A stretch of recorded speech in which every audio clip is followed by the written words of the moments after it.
Oi, gente! A gente tá aqui de novo no podcast Entre Amigos. Quem é que tá com a gente aqui hoje, Vê?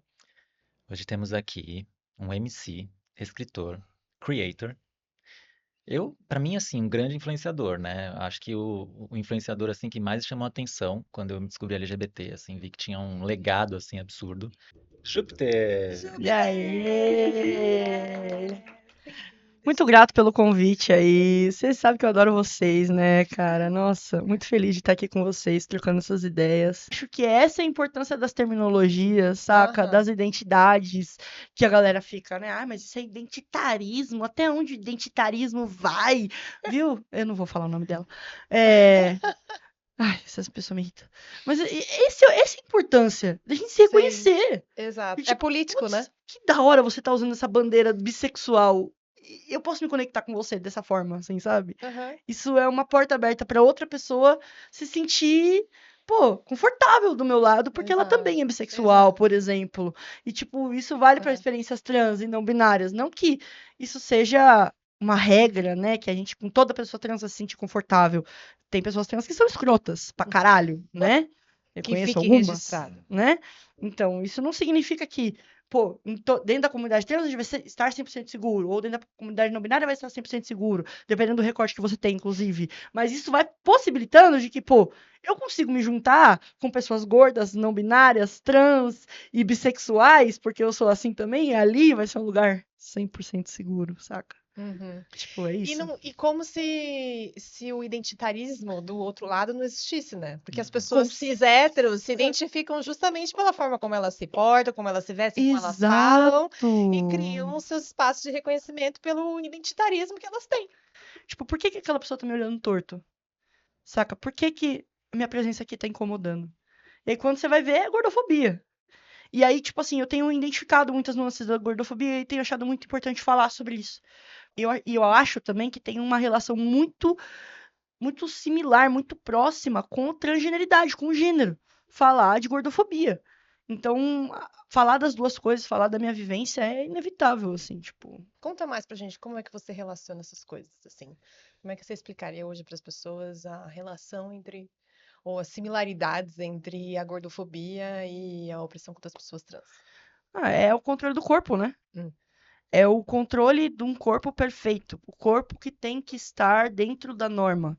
Um corpo trans é um corpo dissidente porque ele não segue a norma do que é destinado, designado para aquele corpo. E um corpo gordo, ele desobedece a norma do que é designado para qualquer corpo, assim. Só Uhum. que principalmente para corpos com buceta, né? Então, tipo assim, existe um controle muito forte, né? Que é misógino, é transfóbico e é gordofóbico também dos nossos corpos, né? Então, hoje eu estava pensando muito sobre isso, sobre desobediência. Então, corpos trans são corpos desobedientes, corpos gordos também.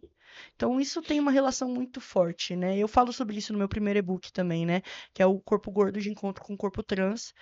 E eu sinto muito isso, de, tipo assim, tô rompendo uma norma aqui, tô saindo do estereótipo de corpo padrão que tá no seu livro de medicina, tá ligado? Hum. Não tô ali, não vou estar ali, sacou? Então, é isso, assim. E aí é isso para todos os corpos dissidentes, corpo com deficiência, corpos pretos, corpos indígenas, corpos racializados, no geral, assim. E, tipo, a gente vê a necessidade de desobedecer, de falar assim, não, meu corpo vai ser diferente, sim. Eu quero. Não é porque você quer.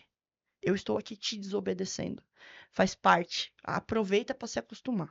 Acho que é interessante a gente trazer o Matrix, né? Porque tem algumas coisas ali, por exemplo, a figura do.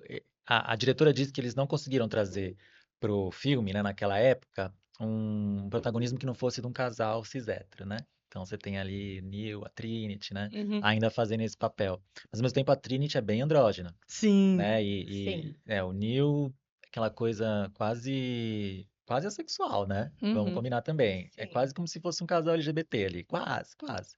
Então é isso que eles trouxeram mais assim para esse casal. Tinha um personagem no primeiro que era para ser de um gênero na Matrix e outro gênero fora, mas eles também não conseguiram depois reproduzir na prática, mas eles falaram sobre isso. E você tem na figura lá do Smith, né, que é o agente, ele vai penetrando e dominando tudo, né? Sim. Então, você tem nele, assim, muito dessa figura do patriarcado que ele vai até sobre as máquinas mesmo. Ele domina tudo e é Uhum. aquela violência, né? É a masculinidade hegemônica ali, personificada, né, no tal agente, assim, né? E é interessante como eles vestem a corporatividade que a gente estava falando agora, Nossa, Sim. né? demais. O Então, terninho, o tudo terninho, não sei o alinhadinho. quê, E como ele né? se reproduz, assim, né? Uma coisa Aham, e muito, Tem todos tipo, todo mundo iguaizinhos. igual. todo Nossa, é mundo muito bom. igual, monopólio da Sim. violência. E é isso, patriarcado, né? Instalando e tentando manter. E aí você tem Oráculo, que é uma mulher, tentando quebrar, né? Na mulher negra, Mulher inclusive. negra, é verdade. Então, o filme é muito feliz, né? Nossa, eu No preciso texto, assistir de assim. novo, Eu Não, Matheus. assisto tem, de novo agora com outro assistir depois da Eu espírito. tradução, preciso muito. E tem a própria entrevista, né, da Lily falando que o filme é sobre isso, que na época também não era claro para elas, parece, assim, né, a Uhum. transição. Aham. Elas foram fazendo a transição durante também o filme ou depois. Então é isso que a gente estava falando, né, é um processo. Às vezes a nossa produção nos dá um retorno e a gente muda com aquilo, né? Uhum. Existe aquela construção social masculinista, né? Do que é ser um homem cis. E por mais que eu reproduza todos os métodos e fórmulas do que é ser um homem, eu nunca vou ser um homem cis. A criação não é a mesma. Eu posso até fazer parte do grupinho, eles podem até chegar e falar assim, e aí, bater no ombro e falar, e aí, tá da hora? Tá suave? E gerar algum tipo de validação pra mim, mas eu nunca vou estar no mesmo lugar que eles e eles sabem disso. Isso parte deles, assim. Porque essa masculinidade, cis-masculinidade, ela parte de uma relação de poder, né? Hum. A nossa, eu acredito muito, a minha, né? Eu vou falar por mim, assim. Eu acredito muito que a minha masculinidade, ela parte de um lugar de identificação. De, pô, que legal essa bermuda, sabe? Eu me sinto mais à vontade com ela do que com uma saia, sabe? Uhum. Tipo, é algo íntimo, é algo mais livre, assim, do que só eu tenho que usar uma bermuda, porque senão não vou ser homem e não vou ser Uhum. aceito nesse lugar da masculinidade. Tipo assim, não, pra mim é da hora usar uma roupa de time, me vestir bem, eu me sinto bem, sabe? Eu me sinto bonito. É Uhum. diferente. Agora, existe na masculinidade cis aquele bagulho de você ter que mostrar sua masculinidade pra você representar o poder que você tem, Uhum. né? Que é o que os Red Pill fala, né? Os Black Pill, os Red Pill, os arroba Pill, os caralho Pill. Foda-se vocês. Assim, eles falam muito disso, né? Que você tem que se portar como um alfa e você tem que usar um terno, Só um porque. parênteses, desculpa. Red Pills, vocês são muito burros, vocês nem entenderam o filme, Ah, sabe? sim, Começa vocês por nem aí. entenderam a porra do filme. Pô, o filme é dirigido por pessoas trans, escrito por pessoas trans, então Sim, assim, vocês são encontra outro burros. nome. Sim. Vocês são burros, Red Muito Pills. Sim, burro. a Red Pill é sobre sair dessas heteronormatividade. Exato, o filme é sobre isso. Então vocês pegam o ápice do filme, assim, da metáfora do filme, que é sobre sair dessa heteronormatividade e usa para sustentar essa heteronormatividade, assim, É muito burro. é Mas é isso muita que burrice. esse masculinismo faz o tempo inteiro, distorce. Distorce a realidade que a gente tem. Eles pegam um símbolo de transformação e distorcem isso. E falam, não, isso não é de vocês, isso é nosso. Se apropria, na verdade, Exato, né? Vai é uma apropriação distorsiva pra iludir as pessoas, para as pessoas caírem nisso. E aquela sensação de poder. Sim. De poder. Então você pode entrar numa sala com uma metralhadora e matar as pessoas que você quiser, porque você é um homem cis. Uhum. Porque essa masculinidade, esse masculinismo, ele é histórico, ele é uma injeção que é colocada na nossa sociedade para manter o poder dominante, assim, a hegemonia, Sim. e vai continuar sendo, sabe? Agora, esse.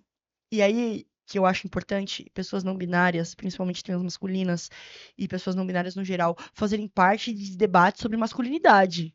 Porque Opa! quando tem aquelas rodas de conversa sobre masculinidade, que geralmente são homens cis que fazem, cadê as pessoas não binárias? É nós que sabe mais do que vocês o que é masculinidade, parça.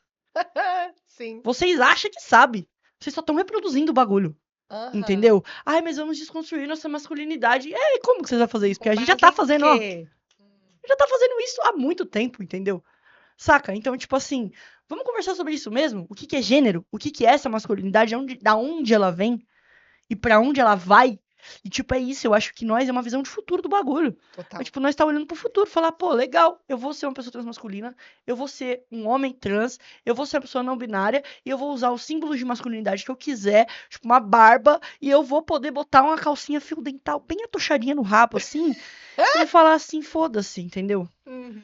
Essa é a minha masculinidade. Vocês não Gostei têm nada a ver demais. com isso, mano. Gostei demais. Isso é Red Pill. É, Toma. nossa, Red Pill demais. Que horror, não! Agora foda-se, vocês ficam com o rótulo de Red Pill aí, que vocês são burro pra caralho.